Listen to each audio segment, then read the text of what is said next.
All right, my friends, this week on Prof and Dev Play Games, we recap a little bit the things we liked from the Sony State of Play, but we're mostly here to talk about games we've been playing. Hades II, Silksong, and Final Fantasy Tactics. Stay tuned.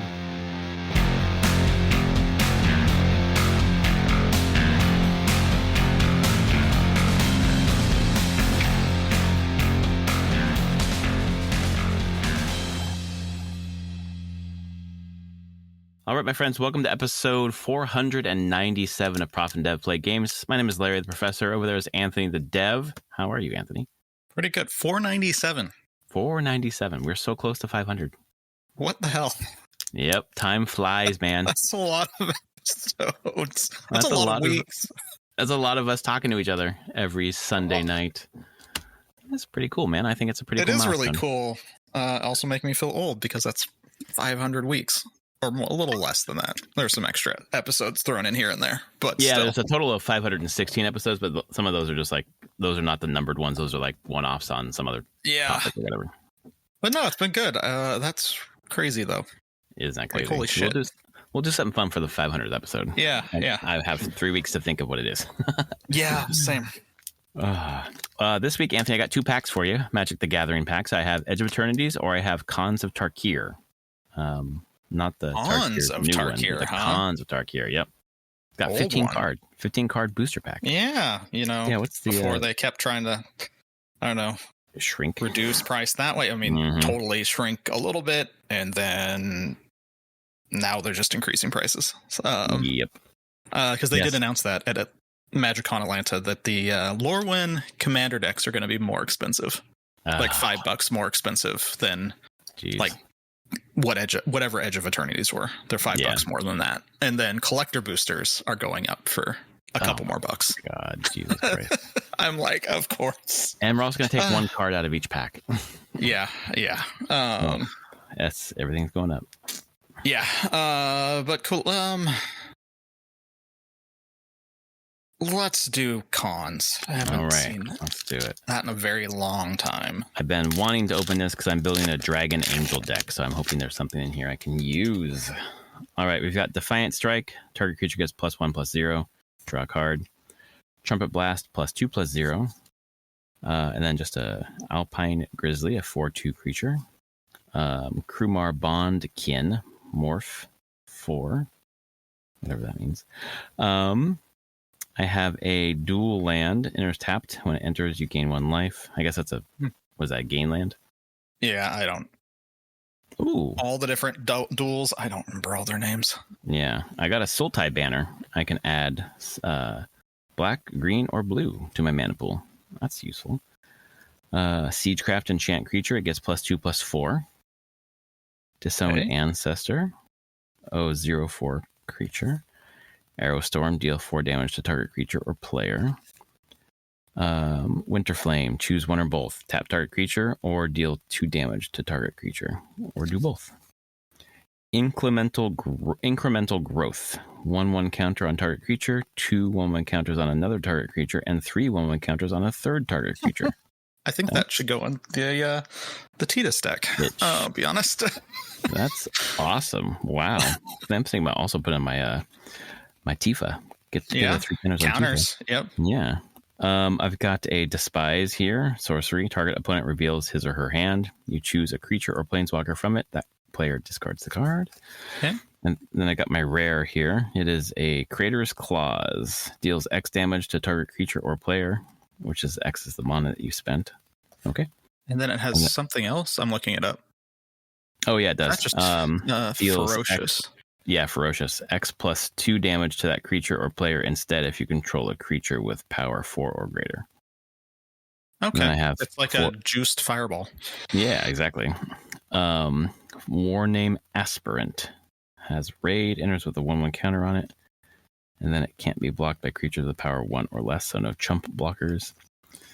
Yeah, that's it. That's what I got. No dragons. No dragons for you, unfortunately. That's a fucking bummer. Yeah, the Incremental Growth and the Sultai banner are the ones that are most interesting to me on this one. Yeah. Creator's Clause is all right. Okay. Well, not bad. Not bad. fun to see old cards, to be honest. Yeah. I'm trying to remember if there's actually a lot of dragons in that set or not. Maybe not. Maybe it's just a con. Because I think the lore. I mean, the new one is Dragonstorm, but I want to say that the lore was that the dragons had died in cons, and that was kind of the thing. Like the dragons were ancient, and Dragonstorm, the one that just came out, was the return of the dragons to the plane, because there's like a huge war. Although I still like cons. Like that set was neat. That whole block was really neat. Very nostalgic opening that one. Very cool. Yeah, it's like when I open up Gatecrash, I'm like, oh, these are the cards I came in on. Yeah. I didn't have a lot of cons. I got like a bundle at some point for cons plus a couple packs. My kid son was young at the time, but he really liked the art on it. So cool. we just got some, and he was not interested in playing. He just wanted to look and sort the cards. Mm-hmm. Which I'm like, sure, go ahead. Yeah. Please sort them for me. Yes. But cool. Yeah. Well, last week we did predictions for the Sony State of Play. We're not going to go through the entire State of Play because, to be honest, we were thinking about the topic for tonight and we completely forgot there was a State of Play, which shows you how excited we were by it. But I figured we'd each choose one thing that we thought was cool and talk about it. So I'll ask you to go first. Yeah, I mean, the thing that I remembered about it and was very cool to me was Wolverine. Like, it looks really neat. It's really violent. Like, holy shit, very Which I'm violent. like, it's Wolverine. And Wolverine wasn't, like, incredibly violent when it was, like, the X-Men stuff leading up to the 90s. But whenever Wolverine got his standalone comic, I remember that being, like, a step up in violence. I have some of them, and they are definitely more violent, more gritty, more edgy. It's very late 80s, early 90s, kind of edgelordy kind of comic with Wolverine. So I'm like, yep, that fits and tracks for the character. But it looked really neat. I mean, it's Insomniac doing Insomniac things. It didn't look open world to me, though. No, and I hope it's not. It really didn't. I don't think I do. I'm excited if Insomniac's like, no, we're not doing it that way. We're going to do it more Uncharted style. Just tell you a like linear story with Logan. It seems like it might be different time periods as well. Yeah.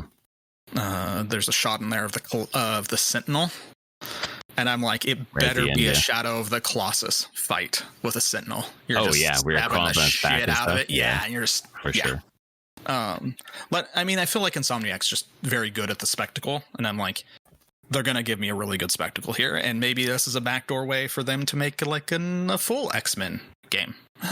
Yeah, this is like the first of an arc. You know, Mystique's in it. Yeah, Mystique was there.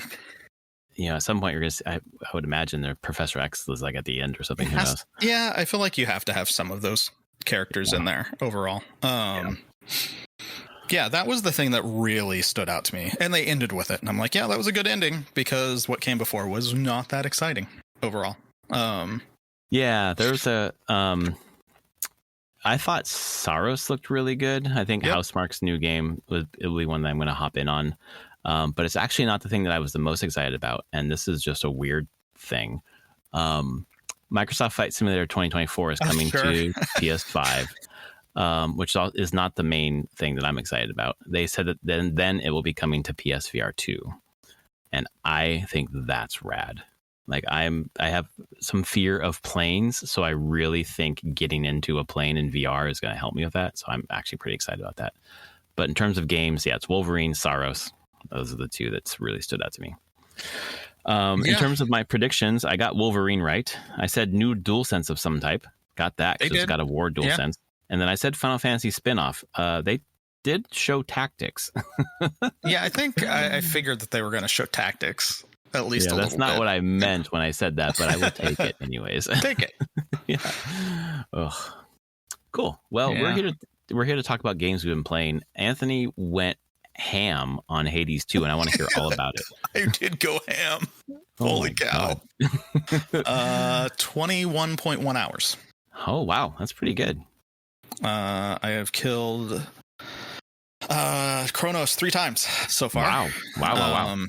And I've gotten back to Chronos multiple times. Yeah, sure. I feel like playing it, one of the things I'm like, oh, that muscle memory of like 200 hours of Hades, still there. Just needed to be pulled back out a little bit. But once it was, I'm like, no, I get this. I got it. To me, this is a almost perfect sequel. Yeah. It's everything that I loved about Hades, a little different, a little bit new, improved. I can't think of a thing in this that is worse than the original Hades for me at least. Like every system is improved upon. The combat feels snappier. The new cast is really neat now that I fully understand it and I don't play it exactly like Hades 1. The characters are great. I'm still meeting new characters 20 hours in. That's crazy. I just met Icarus for the first time. I've met Athena for the first time. A couple runs ago, I met Hera for the first time. I'm trying to think of other things. It's shocking the number of new characters, and that still 21 hours in, I'm just like, I'm just getting new things still. Complete new systems in the game. Like Chaos Trials. I don't know. I did my first one of those tonight because I unlocked that in the thing, and it's like a preset loadout to do one zone. And you get rewards from it, similar to if you do full runs, but it's like faster. But it's like just set things. Like, no, you go in and you do this. You have your path you choose, and you can choose your boons along the way. But the weapon and loadout is set for you. And I did one of them. There was 4 available. I did it one time, and now there's like 10 available for me to do. The game just has. I'm just like, everything, just all sorts of things to do. I'm gaining relationship with all the different characters, giving them all their gifts. I just unlocked the ability to like change a lot of the cosmetics of the encampment. That's cool. Like each area, I've expanded the encampment with like a bar and a hot spring. I don't know. Like it's just the loop of Hades of when you die, beat it or not, you come back and there's things to do. I'm like, there's still have that feeling. There's always something to do. I haven't even come close to tapping out all the dialogue. Just getting so much new dialogue constantly. There's so many interactions. Like you have like a particular weapon or whatever you're carrying. They're like, oh, you met Arachne and you're wearing her armor. Yeah, and that has actually been fascinating to me. Is just the level of detail now of all the stats they're tracking to trigger all these conversations. Right. Is absurd. Because they are commenting on the smallest little things here and there that I've done on my runs, that I wouldn't expect that they would be tracking, but they clearly are. And it makes it feel very organic whenever I'm in conversation with people. So for me, I'm like, this is Hades plus more, and I don't think it. To me, it doesn't do anything worse than Hades did. Everything is either the same or an improvement.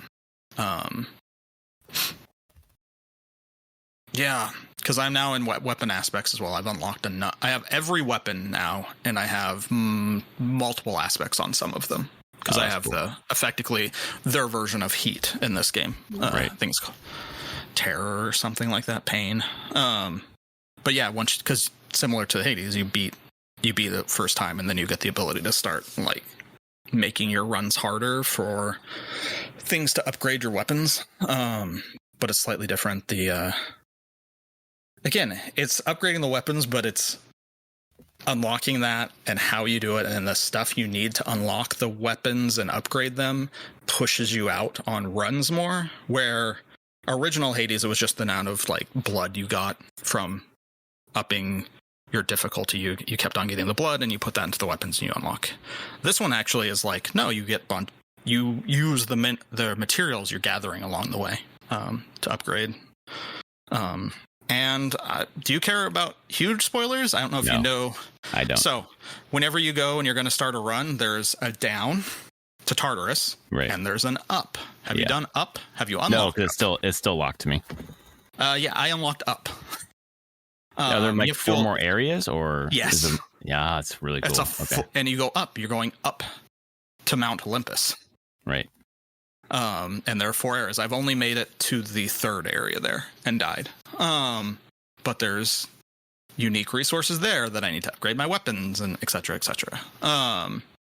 Some really neat zone mechanics going up. Honestly, going down, there's some neat ones too. Going down is really neat. When you get to that 3rd area and it felt like more openish. Yeah. Yeah. You have a little freedom. Yeah. And you had to like defeat 2 or 3 of the god trials or whatever. Yep. They're called. Oh man, so good. And then the area, incredible. The area 3 boss was really cool. I haven't beaten it yet, but yeah, it's really, really neat. And then getting into the 4th area was really cool. The music for the 4th area going down is really, really cool. That's awesome. Remixes of the first game's music. Wow. It hits so well. It's so good. And that's the thing. I'm like, the music's incredible in this still. We talk about the 2nd area boss, Oceanus' boss. Holy shit. I'm so glad you got that fight. The song is so good. Scylla or whatever. Scylla. Where, you've got the drummer, you've got the guitarist, and you have the lead singer, and then whoever you take out, like that part of the song drops out. Take out the drums first, drums drop out, etc. Yep. It's wild. I just love that. And I was hoping to beat it before you.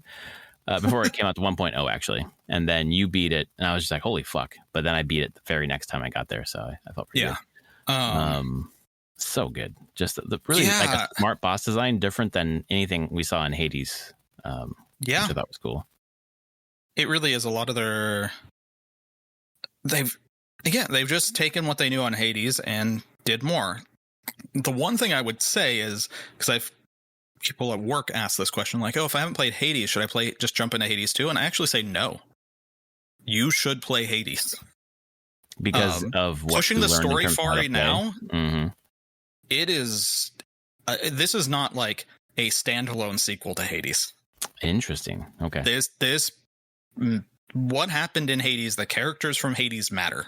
And knowing those characters will make this story better. I don't know how the story hits if you don't know those initial characters. If you don't know who Zagreus is and spend time with Zagreus, I don't know if the story hits. And I'm not spoiling why that matters or anything, but like those characters who you spend a ton of time with do matter. And I just don't. I have a hard time seeing someone who just picks this one up being like, oh, why do I care so much? Because you spent 200 hours with this guy. Yeah. In killing his dad over and over and over and over again. Yep. Melinoe is a very cool main character. I love her. I think she's great. She is fantastic. Honestly, I like all the characters. Nemesis is prickly as fuck, and I kind of love it. And I'm making her less prickly as I've been getting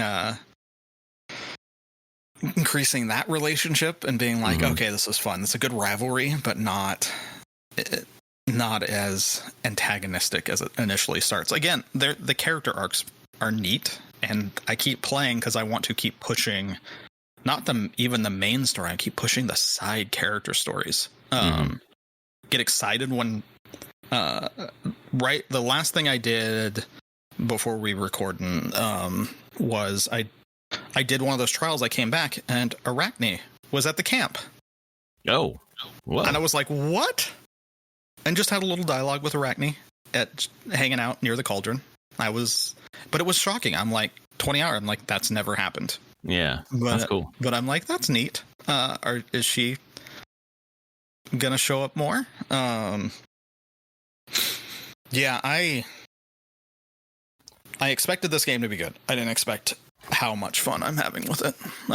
Just run after run. There's always things I want to do. I did just unlock the final weapon. which is a fucking mecha backpack thing. Oh, shit. I don't even know. You punch real hard with it. I haven't played it, but then you shoot missiles out your back, and they do the like anime like twist and spiral and spin toward their target. And I'm like, Supergiant, what the hell? What are you doing? Hard. They did go hard. They put everything into this game. They really did. But it's a Supergiant game, and that's what they do. They put heart and soul and everything into their games. Well, it's really cool to see them iterate on a sequel of a game finally, and look at what they could do. Yeah, because they said they're going to be going dark for a bit after this. Yeah. They don't plan on doing anything other than like required patching for Hades II. And they'll go in, and I saw an interview where someone asked Amir, who's one of the founders of Supergiant, like, well, do you have plans for a next game? Right? And he made it clear that as a studio, they don't talk about their next game until they ship the game they're making. Oh, wow. They don't even, and they're like, no, then we ship, and then we sit, and as a studio, we think about what we want to make next. And so he's like, yeah, once this comes out, we're just going to start sitting down and start experimenting and figure out what our next plans are. That'd be really cool if they got the sequel iteration bug and they're like, maybe we should go back to Transistor and do a sequel to that. I'm sure it'll be something new. I'm sure it will be, but I think it's time. I think they're going to do something new, but I don't know. You can see their DNA through all their games. Really? Oh yeah. Bastion felt like Hades 0.5. Even Transistor with its like turn-based stuff still had they just have a similar feel. Pyre even as well, like the movement and the way abilities work, the narration piece, of course, constant dialogue changing and reacting to what the player is doing. Like it's all there. I'm just curious how they'll remix it now for their next game. Yeah, I don't know if they'll get the sequel. I doubt they're going to do a sequel to anything else. I think it's going to be completely new. Yeah, I think they'll do something. Probably has nothing to do with Greek mythology. Greg Kasabian is like, I'm done. Yes. I've dredged the depths of Greek myth. I mean, he has, for finding Zagreus and Melonoe, two completely obscure characters. Obscure. That's no the longer. one. The guest character in, not the Fields, in Oceanus, Narcissus. Oh yeah. I laugh so much at that one. The writing is really good for Narcissus. It's really funny. It's so good. And know whose is the voice? Wait, Darren Korb. Is it Darren Korb? Korb does the voice of Narcissus. Oh my god, that's so good. I didn't know that. And he's Commander Skelemans. He is there too? Oh, yeah, okay. he's Skelemas. Okay, that's fine. Because he was Skelly in the first game as well. Yeah. Like, so a lot of the dialogue in Hades was Darren Korb talking to himself, because he was also the voice of Zagreus. In the first game, Darren Korb? Yeah, Darren Korb did Zagreus. Darren Korb is insane. Like, you do all this music, and then in Hades, you also voice the character with probably the most lines. Yeah, that's cool. Crazy. Oh my god. I had no idea. Ben Starr is in Hades 2, though. He is, yes. I have not met his character yet. Interesting. But he is there. I thought I had, but then I realized I'm thinking of Final Fantasy Tactics. No, I'm pretty sure I looked it up. Ben Starr's Prometheus, and I have not met Prometheus yet. Oh, okay. I don't know when I'd meet Prometheus. I don't know. Is Prometheus a boss? I don't know. I'm not. It's clearly someone in the in the way to Olympus, and I'm like, it's either, I guess it could be the guest, the guest character you can meet in the third area, because I didn't meet them. I didn't get far enough to see it. Ashley Barrett voices Roxy, the drummer. Oh wow.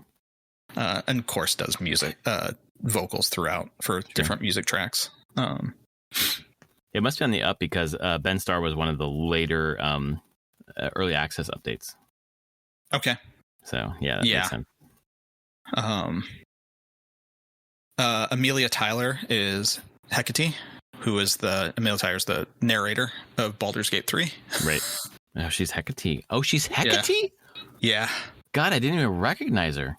I know. I mean, like, there's one thing that's like they get really good voice actors, but they're also really good direction at getting their like voices to like not sound like what you know them as. Like, and everything's voice acted. Absolutely everything. I love this game. It's so good. I'm glad I waited until 1.0. It's just a completely full game, but it feels like so much game, like an insane amount. I kind of can't believe how much they have put into this. Well, I put in like 20 hours or so into early access and felt like, I was just poking around, having fun or whatever. And I barely scratched the surface of it. That's amazing. Yeah, it's a big one.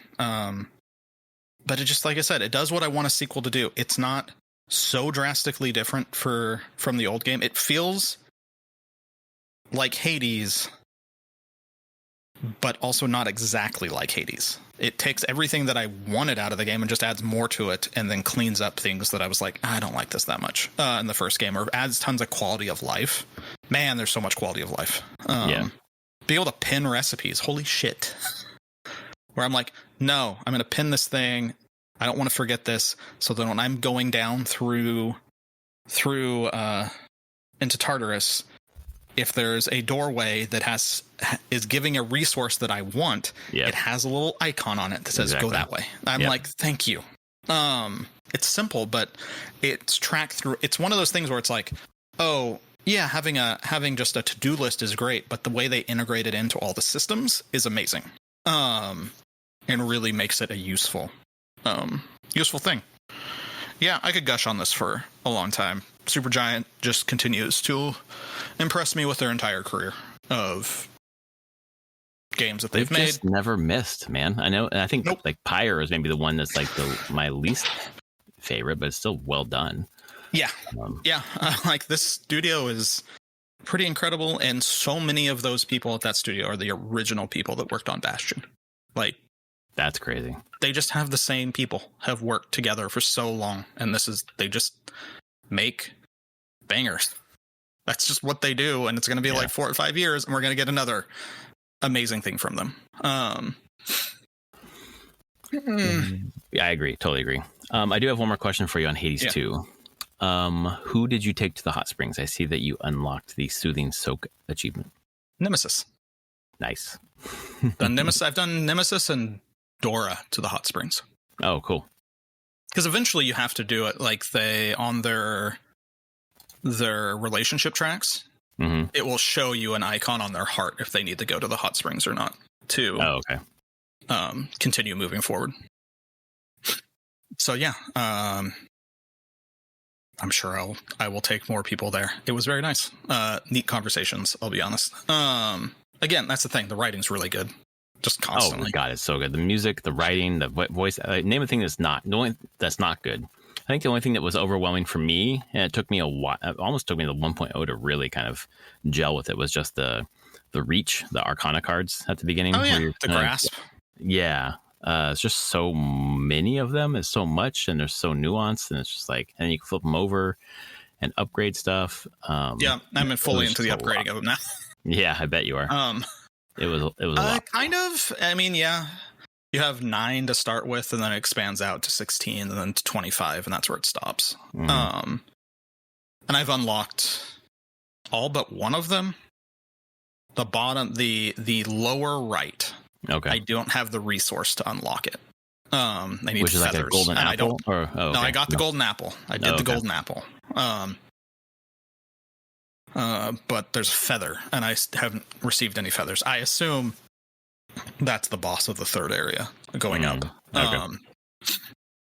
But other than that, I have everything else, and I've been unlocking and upgrading them. Have a pretty standard loadout that I keep for the most part. So, I don't use Death Defiances though. At all? Nope. I use the card that take less damage and do more damage if I don't take it, if I don't use Death Defiance, and I've had no problems. Wow. It's like minus 30% damage and plus 20% of damage you do. Wow. Yeah, I found a bunch of ways to get a bunch of Death Defiances. There's the card. You can upgrade it for more.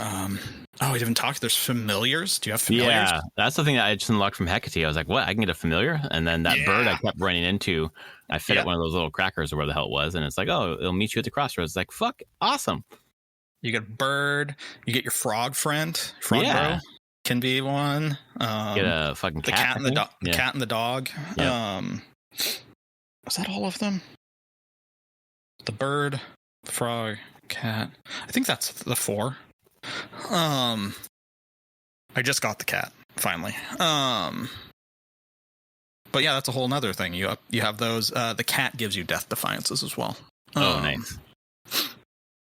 9 lives. It makes sense. You do not get 9 Death Defiances. But that's fucking awesome. Then I will beat this game. But yeah, you can get Death Defiances. Yeah, it's crazy.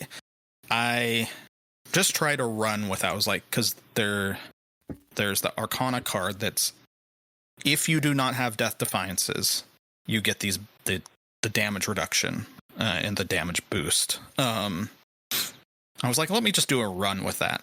And that was the run. I beat Kronos with 2 life remaining. Oh wow! Oh my god! That was the first time you beat him. Yeah. Wow. That was me shaking on that one actually. Yeah, I bet. Like, because it wasn't like just 2 life. Like I have 2 life and I just need to get 1 more hit on him. I was on 2 life and I needed to do just a little bit. It wasn't just a like 1 swing. It was like, I need to get in and hit him a couple times. But I had the moon power. I had the one that shoots beams. So I just dashed in, hit, and then moon power, which gave me armor for the duration of it, and I was able to kill him with the damage from that. It was crazy. Oh, it felt so good. But yeah, now I consistently can get back to Kronos. Don't necessarily always beat him. That's where my build kind of, I can tell if I'm like, it's going to be hard to beat him. My build's just not good enough. But I can get there pretty consistently. So yeah, that's all I got to say at the moment. I'm sure I'll play some more tomorrow because then Tuesday I get a different game to play. But you already have it. I do, and I want to talk about it because this never happens to me. I'm in a Discord, it's Axe of the Blood God Discord, and someone was like, "Oh, thanks Best Buy," and they showed a copy of Final Fantasy Tactics, and I was like, "Oh man, I never get shit early." And then I came home, and there was a box from Square Enix. It's like, what the fuck? And I opened it up. I was like, oh, sure as shit, it's Tactics. So I got Final Fantasy Tactics last night. Last night was the 27th, and it's not out until the 30th. So I was like, I gotta take advantage of this. I'm gonna start playing this game. Yeah. So I'm playing it on my Switch 1, not even my Switch 2, just my Switch 1, because the person who in the Discord got it for Switch 2 or whatever Switch, and then put it into the Switch 2. You can't do the upgrade pack until it releases. Sure. So, but then my daughter's playing Kirby, and sometimes I'm doing Silksong or whatever. So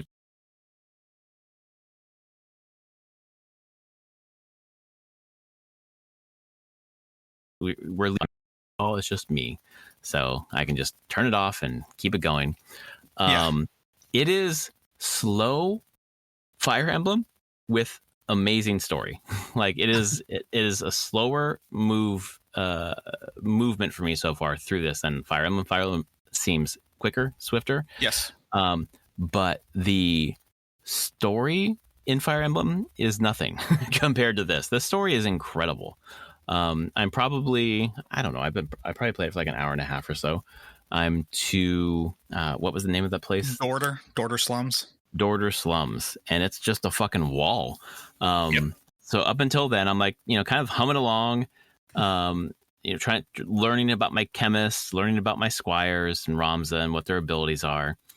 Not classic me, not interacting at all with the menus, going in and figuring out what I can fuck with and change.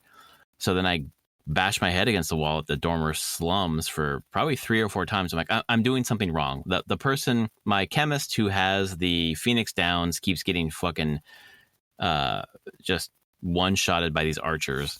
So I gotta figure out how to position them so they don't get hit. Nope, they just keep getting hit. I keep getting steamrolled. And then I went online. I was like, okay, what's the tactic I should be doing? It's like, oh, you got to kind of climb the building right to your left as soon as you come in. And then there's just like one choke point where the enemies come in, and they did come in and they just routed me, just slayed my whole party. And I was like, okay, well, there's something I'm not getting here. And then I looked a little more online, and they were like, this is the wall where you realize that you've got to go, you start to grind JP. And I was like, what's JP? And then I look into my menus, and I was like, I have a lot of job points that I haven't spent on anything. Oh, that's where you get the aim ability. Oh, that's where you get like counterattack and all this shit. God. And dude, yeah. So I was like, oh, there's like a whole thing going on here. So yes, there's the job system. Yeah. So I didn't interact with it at all because I'm thinking like Fire Emblem, where you are leveling up and eventually you can like, you're level 1, 2, 3 of your job, and then eventually get to like level 18, and then you can switch to the higher job. No. That is not how this works. No. At all. Not at all. Nope. Yeah. So once I started realizing, I can like kind of spend job points for different classes and buy one of their skills and then apply it to my dude right now. You needed to play Final Fantasy V first before playing this game. Apparently. Because that would have acclimated you to the job system that this is very much based off of. Because for me, up until now, job system has meant like what it was in Final Fantasy III, where you can kind of switch jobs.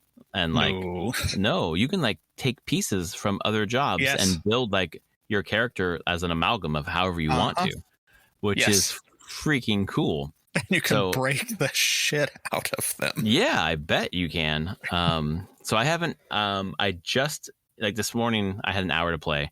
I played an hour last night. I played an hour this morning.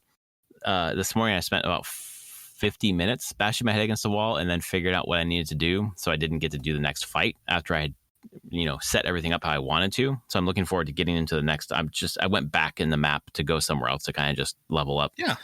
Have you even bought new weapons? Yes, I have. Armor or anything? Yes, okay. Yes, I did. Okay. I did that early on because it, kind of like showed, I don't know if it is in the original, but here it was like, okay, have access to, I forget what it's called, but you can go into the town and go into the armor and buy stuff. So I bought new stuff. I had a bunch of gold. But I didn't go into the job system. I didn't go into that whole menu. Like it just reminded me of God of War 2018, where I didn't know you could like buy new skills for Kratos. So I'm like halfway through the game, having not upgraded anything. And I was just like, why is this so hard? And my friend Brad at the time was like, you fucking moron. Did you go into the menus and buy skills? I'm like, do what? There's skills to buy? What are you talking about? Yeah, I don't go into menus. I just play, which was hilariously silly. So yeah, I am enjoying it a lot. There's so much complexity to it. And I the gameplay of Fire Emblem, I love. So this is like it's like so tactical and so thoughtful. And like you really like, there's some really thoughtful fights that I've had to get through before the Dormer slums. So I love that. The story though is like incredible. The writing is incredible. It's so crunchy. It is so it's like Game of Thrones. It is Game of Thrones. Yeah. It is Game of Thrones. It's amazing. And the voice acting really, I wasn't sure how I'd feel about it, but I think the voice acting really makes it better because it really does give different voices to the different characters. Yeah, I'm looking forward to hearing. I mean, I've heard stuff in the trailers and things like that, but I'm really looking forward to seeing how the voice acting adds to it and how they modified the script for the voice acting. Because it's like modified War of the Lions in some ways, because they're like the PS1, the original PS1 is a really trash script. God, it was bad. Oh wow, okay. Yeah, the PS1 is a horrible script. It's very mistranslated in places. It has a bunch of typos, a bunch of grammatical errors. It was mid 90s localization. kind of a hot mess. Final Fantasy VII also had similar problems on its original PS1. It's a lot of text and it's hard to localize. But War of the Lions, that's when they added like the much more like Old English flavor to the dialogue. I mean, I'm like going by dictionary and finding new words. Yeah, and I feel like it sounds like they took the War of the Lions and they're like, well, how does that actually, like, that's fine to read it. How does it actually sound when people are trying to say it? And they, some of the script was rewritten to better fit voiced characters. So I'm actually excited for that. I'm always interested in localization, things like that, and the voices sound neat to me overall. It's not like I don't think any of the characters that I've heard in any of the trailers, they sound right for the type of story that's being told. I should say that. You're not going to get a peppy, upbeat character here for the most part. There's a little subdued, a little ragged. It's a pretty rough time overall in the world of Ivalice in this game.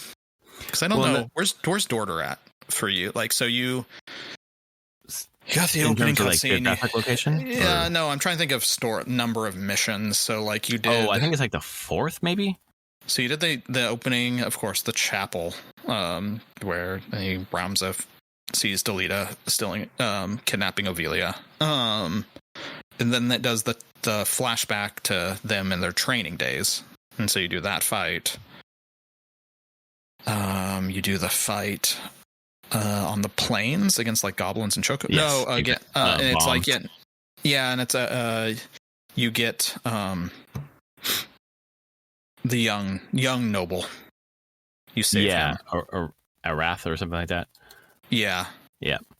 I'm just trying to think in my head of the order that this happens, and then you do a battle with bombs and stuff, and then it's Dorder, right? Yeah, because I can't believe I remember that off the top of my head. Yeah, because this is how many times I've played this game, especially the beginning. The thing that's like saying out for, actually 2 things. One, the story of the world, kind of like the darkness of the world. Like there's a lot of I don't know if this is in any of the versions you played, but there's kind of like an encyclopedia where you can go in and read, like before the game started, like here's like the story of the world, the last 50 years war, and then what happened at the end and why it was sort of like not really a victory for anyone. And just there's like probably little vignettes or whatever for like 12 characters, 6 locations, and then general world building on top of that. And I read everything last night. I played for like an hour and I was so tired. Time to go to bed. And I was like, well, I want to know a little more. So I went and spent like another half an hour reading about the characters, the world, and it really added some depth to what I was doing. And it's just, it's so well realized already. It's so like just like Dice Darg when he comes in as Ben Starr's character. And there's not very much text that he has so far, but what they put in the game for each character, the amount of small text they have says so much. There's just almost like not a wasted word. It's incredible, man. The only and I'm playing on the new version, I'm not playing the classic. I assume you're not playing classic. Yeah. No, and I'm playing the middle of the 3 difficulties. I think the highest difficulty was like the regular difficulty. Maybe, I don't know. I've seen some stuff where people have said that, but then other people not saying it's like maybe a little closer to the regular difficulty, but things still hit way harder in Tactician, the highest difficulty, more harder than they hit in the original. I think the original is probably slightly harder than Knight, which is the typical one. People, the middle one. I think that's closest to it, but maybe slightly easier. It's hard to say. I think more people need to get this and play it for longer to really. I'm just figure based out off of what I forget which developer said it, but it was one of the team who said that originally. Tactician. There was one stream with the voice actors, and they played one battle on Tactician, and they got annihilated. And it was just that things were hitting so hard. Yeah. Like 2 hits, you die. Your character's dead. Oh yeah, I mean that's what it feels like happening in fucking Night right now. My chemist has 35 health and takes 1 arrow and it's fucking dead. It's like Jesus Christ, this is serious. But it's really smart game design because it's like we're trying to teach you that you haven't done the basic shit to ready your party, or you haven't leveled, you haven't spent your job points, you haven't learned what the job system is. So you're gonna get your ass kicked here if you Ramza comes in and just fucking. First, I was gonna turtle at the beginning and just kind of wait for them to come to me, and that didn't work. So then I rushed out with Ramza to take out the knight, and the mage behind him got fucking wiped. Like, okay, this is teaching me something. I need to listen. The only thing that's bothered me about the game so far is I think the camera's pretty bad. Sure. As I played a little bit more, there's a tactical view where if you hold right trigger, you can get an aerial view, which like once I realized that saved me. But like because it spins in quarters, like I'm in the town and I can't see the lanes. I can't see who I'm next to. This is irritating. And if I tip up on the right stick, it will go up a little bit and gave me a little bit more. But then once I found the tactical camera, it was way better. Welcome to the original, and the original did not have a tactical camera. Oh my God, that's I don't know if I could play it. I don't know, like these places, the elevation matters, and there's going to be elevation in these different places. You're going to be in towns, there's going to be different whatever blocking your view. Like how the fuck can you play if you can't see where you are? I did. Ugh, fuck that, man. I don't know how I did it, but I did it. Yeah, I'm glad. I mean, trial and error is how I did it, and I was like, okay, I can't play the game like this. And you can actually undo your movements in this version. You can I've been able to undo my moves. Can I undo after like attack or whatever? I don't think after attack, but definitely after your movement. You can undo your movement for sure. Because I moved somewhere, I was like, that's the wrong spot. That's not where I wanted to be. And that's the thing. In the original version, you can't do that. You move and you're committed to that. Absolutely not. The amount of times I fucked up movement was kind of a lot. Yeah, I mean, they didn't. The tactical view is kind of a.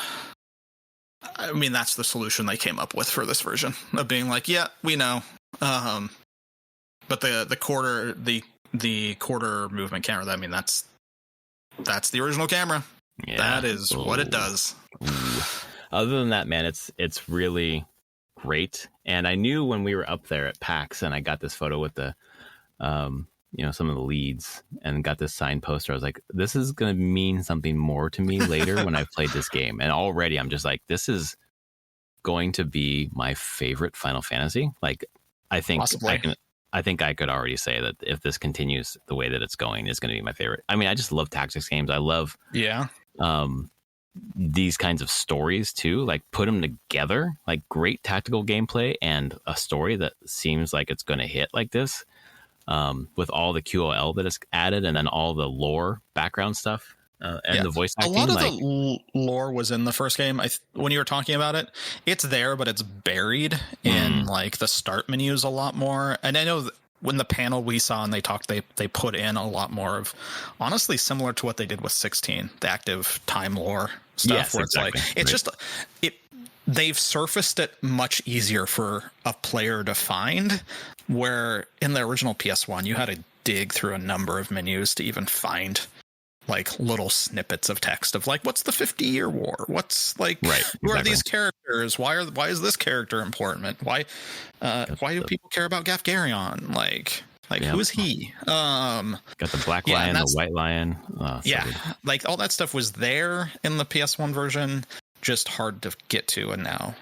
And maybe that's just an improvement of quality of life of being like, hey, people want to know about this. Like, let's make it easier for them to learn about the world that this is taking place in. And I would say this game, like when you're talking about Game of Thrones, I think for the longest time I've said like it's felt Martin's not ever shied away that like Game of Thrones is kind of a riff of like War of the Roses and he's that time frame. And this game is very much based off that same stuff. Yep. But like when you have like fighting nations and factions and then fighting like families and everything, I mean, it's a great place in history to look for inspiration. Yep. So yeah, you're going to see similarities. And then you're also going to see where it is very much a Final Fantasy game as time goes on in it. And you'll be like, yep, okay, not this veer where Martin went right. This game's going to go left in some ways. Well, that's great. I'm excited about a different experience, and it's funny that I'm playing this now at the same time where I'm starting to watch House of the Dragon, and I've read the Fire and Blood book, so I'm just really enjoying this HBO series, and it's like, oh, okay, this is the same kind of milieu. This is the same. I'm just steeped in it right now, and I'm reading at the same time. I'm reading Distant Mirror by Barbara Tuchman, which is a history of 14th century medieval Europe. Wow. And I'm just like buried in this stuff right now, and it's just like, oh, this is right. This is home. Yeah, this is great. This is the right thing for you right now. Yeah, dude. I'm so everything's on ice. Like I was playing Hades 2, got really excited as we moved towards 1.0. Steam says I played 30 hours at this point. I think some of that's me having the Steam Deck on. I think I played around 20 hours. And then Silksong, which I'll talk about in a second. Like both of those are on ice because this game, at least until I get my fill, like I want to keep going with this. I'm so excited to get back to it. I'm so glad. I'm glad you know about the job system now because that's where the meat is. You're like, I'm glad I was. Yeah, smart. I mean, they have nights. You can have your own night if you want. You can upgrade, unlock the night job for somebody. Yeah, I mean, it's already. I mean, it's showing as clickable where I can choose skills from it at least. Yeah, so that means that they've hit the prereqs. I know that the job selection here again, the trailers and then the panel, they actually show the job tree in this one. The original Tactics has a job circle. And it's just like, you don't know what unlocks what. Oh, You're God. just like, Jesus. I mean, that's where I think the manual had the job requirements in it. But like the game was just like, you have your character in the center and it's like all the jobs they can be are just in a circle around them and you rotate the circle and you're like, I want them to be that job right now. But this one I know has the tree, so it shows you like, no, to be knight you need squire this level. If you want to be chemist comes white mage, I believe, and need chemist certain level. So yeah, I mean, I spent 15 minutes in it just unlocking a few skills, and then went into battle, and I didn't have the skills. It's like, what? I unlocked the skills. Oh fuck! Back out of the battle, go back into the menu, equip the skills. And go like, okay, I want these skills. Because you always get your primary job, and then you can have your second set of full abilities, but then you have a move ability, a react ability. Exactly. So move, react. Is that it? Is there another one? No, there's another passive. One. There's a passive. Yeah, it's just like a passive. So you have the three. You have the three fixed abilities, and then you get your main, whatever class you are, you get their active abilities, and you can choose one set of active abilities from another job that you've unlocked for that character. And boy, do you get crazy. Well, I assume there's more stuff that opens up, so it's just like the mixing and maxing, or mixing and matching, and even the min-maxing, I assume. Like I can just grind right now for fucking ever, I guess, and then finally go back to the slums and wreck shop, I guess. One thing to know about the game, story missions they don't scale. They're fixed. You can grind, you can over level the story and destroy it. Random battles scale to your level. Okay. They scale to Rams's level, I'm pretty sure. Yeah. So I don't want to over level too much. So if you that's the pun. You over level, it's like, the story's easy, but you're gonna hit random battles and get stomped. Yeah. But I guess in this game it allows you to flee random battles. I've been able to retry. I haven't fled, but you can exit to the world map. So I suppose so, and then you can choose not to do the random battle. Like that's what one that's popped what I up. mean. Oh yeah. Okay, yeah. Those are the ones that scale. The ones that pop up like that. Got it. Okay, so if you want a challenge, go ahead and hit yes. Yeah, and PS1, there was no flee. You had to fight them. So, but there's Dorter. Once you unlock Dorter, there's like a loop you can do from Dorter back up to the castle that you were at. Like there's like a 6. I spent 200 hours just in that loop in chapter 1 back in high school. Holy shit. Wow. I had maxed so many jobs. Yeah. I was just having a good time. I was just like so hyper focused. I'm like, I want to get all the jobs. I'm going to have all the jobs. And I was like, I should finish chapter 1. I should move on. I should actually play the rest of the game. Well, I wanted a Dragoon.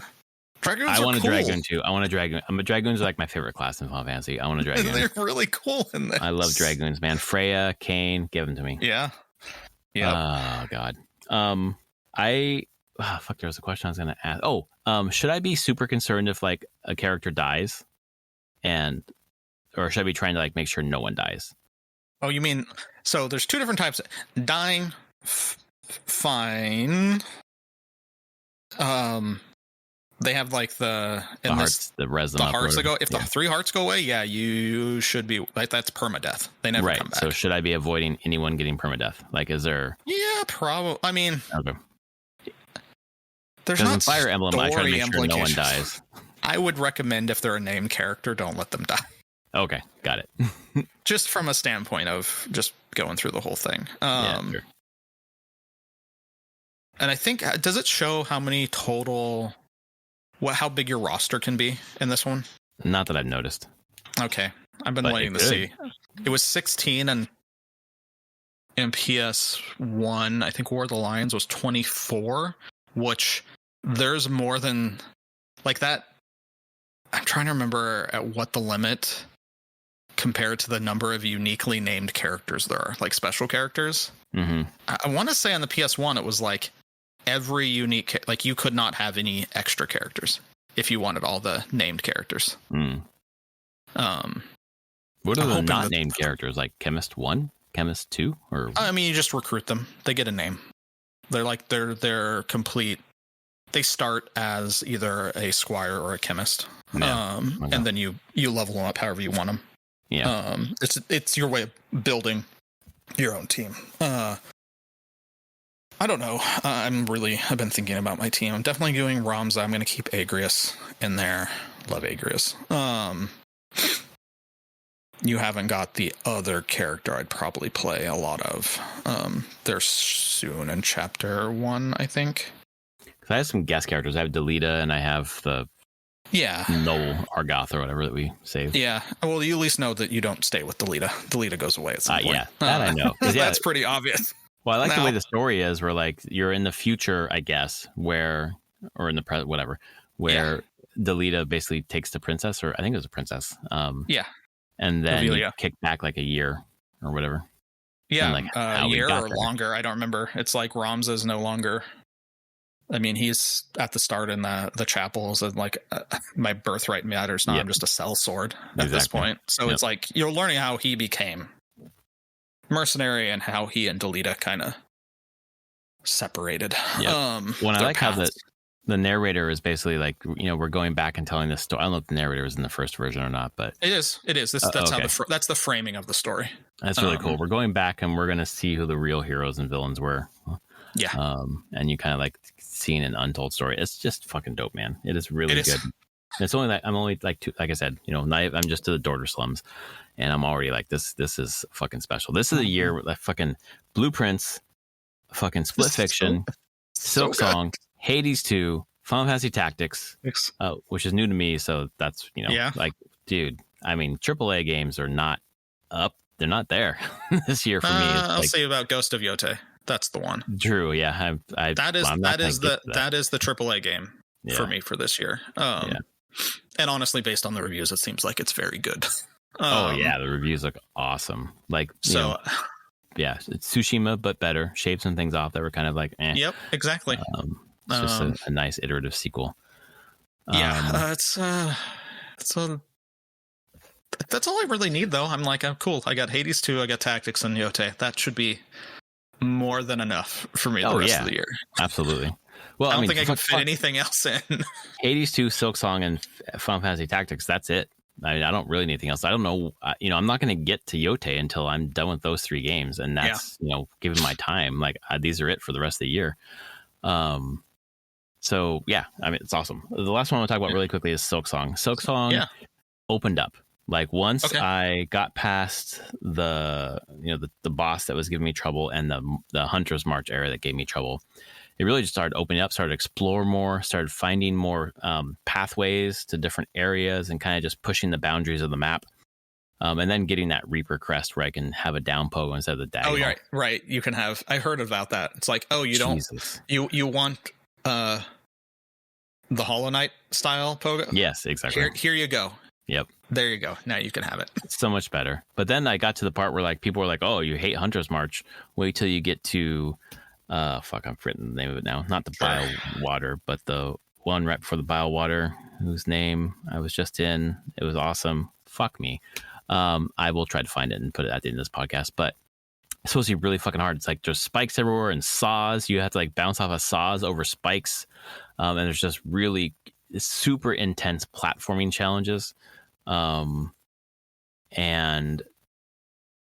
I loved it. It was my favorite part of the game so far. Like I just like whipped through it. I felt like a fucking god. I was like, oh my God, I'm amazing at this game. And then I'm at this boss fight. I went back because I can't make progress unless I have a needle in, and I realized I didn't get that from whoever I was supposed to get it from. So I went back to where it is, and I'm fighting the boss right now who has the needle in. And I've played it 3 times. It's a really difficult boss. I think it's Cinder, maybe. It's like really, really fast movements and like reads your inputs and like fucking dashes away from you when you're dashing towards it kind of thing. Like you can't really, you only get like 1 or 2 hits per sequence really. But I got to the second phase and it's like second phase is the same stuff, but like ×2 speed. It's even faster. But I was surprised to get to the second phase after like the second try. And I was like, oh my God, okay, this is starting to gel. So I really... Like I got over that difficulty spike early on. Like it really was pretty brutal. And now it's like, okay, difficult, but like fair and feels like just incredible. So I've put 22 hours into Silksong so far. And obviously I put 20 hours or so into Hades, but that's over the last year. But I'm feeling really good about my opinions of those 2 so far, and I want to come back to them. But Final Fantasy Tactics is one I want to stick on right now. Yeah, I did see a thing on the Final Fantasy Tactics subreddit. Basically, where you're located in the U.S. from Square's fulfillment hub dictates when you'll get the games from them by, because they don't stagger the shipping. Oh, like, dang! They just ship. Clearly, they just shipped it being like, okay, the furthest from, I think it's probably somewhere around Las Vegas, somewhere in Nevada. It could be Vegas or Reno area. Yeah, and then they're just like, I forget where it was. Yeah, it's Henderson, Nevada. Okay. I don't remember. I didn't look up exactly where that, but like Henderson, Nevada. Yep, exactly right. Yep. But it's an interesting thing where I'm like, I feel like they just do an estimate of like, okay, we're shipping on this day because we know it's a 5-day ship from us to like Maine or whatever. Yeah, the furthest point, and we want to make sure it gets there by Tuesday. Sure. For release day, but if you're closer, it just arrives like a day later. Because there's a bunch of people that have from Square that have got all their shit that they ordered from Square, like their collector's editions and stuff came in Friday, Saturday. For this game. That's so cool. Yeah, so I'm like, yep. You won the lottery on this one. You chose the right place to order that one from. Oh my God, I'm so glad I got it from Square. Yeah, man. I did not. Mine's coming from Amazon because they had a poster included with theirs. Oh, that's cool. The same one that we got from. No, it's like a big poster. It has like the job tree on one side and then a different art piece on the front with the logo and everything. But I'm getting it for PS5. Okay. Yeah, and I got mine on Switch and it plays well. Yeah, I'm sure it's going to run great on PS5. It was mostly for trophies. Because Switch doesn't have trophies. I know. Although the game itself... And I need my achievements. Yeah. The game itself has in-game achievements. Like every once in a while, I'll do something that like pops an achievement. Which I just like when games do that. I assume that's the place where the achievements are. I do. Generally. Yeah, exactly. So that's good enough for me. I wish that Nintendo had a system-wide achievement thing. I just need that dopamine hit every once in a while, but oh well. I'm not sure why Nintendo doesn't at this point. It's like now they're just like their own shit. Yeah, their own thing. I'm like, come on, you don't have to be different on this one. Like, yes, achievements are fine. But yeah, all good. Man, so great year for fucking video games. Let me tell you, it really is. Unbelievable. Well, cool. Well, unless there's anything else, Anthony, I think we can end it there. Thanks everyone for listening. If you like our podcast, please rate it on your podcast service of choice. And we'll be back next week for some regular old talk because there's I don't know. We didn't talk about Tokyo Game Shows. Maybe we'll recap stuff. Oh, yeah. There's some good stuff from there. Yeah. Yeah. Maybe we'll do it next time. All right, folks. Thanks for listening. We'll see you next week. Later, everyone.